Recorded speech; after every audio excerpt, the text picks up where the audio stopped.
हमारे गांव में माता जी की पूजा हो रही है, अभी नवरात्रि चल रही है। नवरात्रि के अंदर 7-8-9 बजे तक वो आराम से खेल रहा था और हल्की सी खांसी थी उसको। कोई वैसे भी कोई गंभीर कुछ नहीं, बीमारी ही नहीं थी, कोई बीमारी नहीं थी, एकदम से स्वस्थ था। हल्की सी खांसी थी। खांसी होने पे क्या है, खांसी की दवाई चिराना CHC से लाई हुई थी, आधा ढक्कन उसको पिला दिया।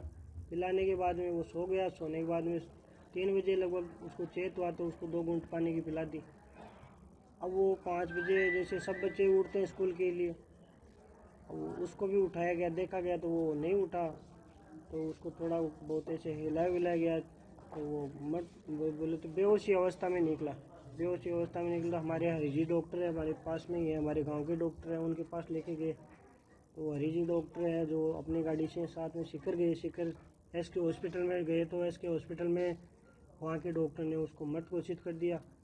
और हमने तो कुछ दिया भी नहीं, कुछ अलग से पिलाया भी नहीं, एक ही दवाई पिलाई, ये दवाई है।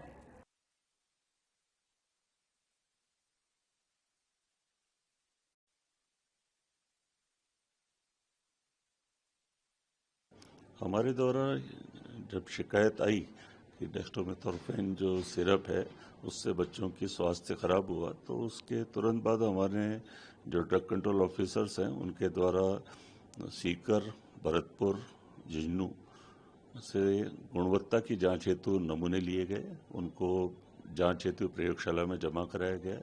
आगामी 3 दिवस के अंदर इनकी जांच रिपोर्ट आने की अपेक्षा है और उसी के बाद इसके बारे में विशेष खुलासा किया जा सकेगा।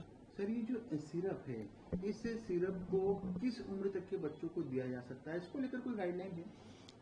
इसके लिए DGHS की गाइडलाइन जारी हो रखी है, जिसके अंदर 5 वर्ष से कम उम्र के बच्चों को यह नहीं दिया जाना चाहिए।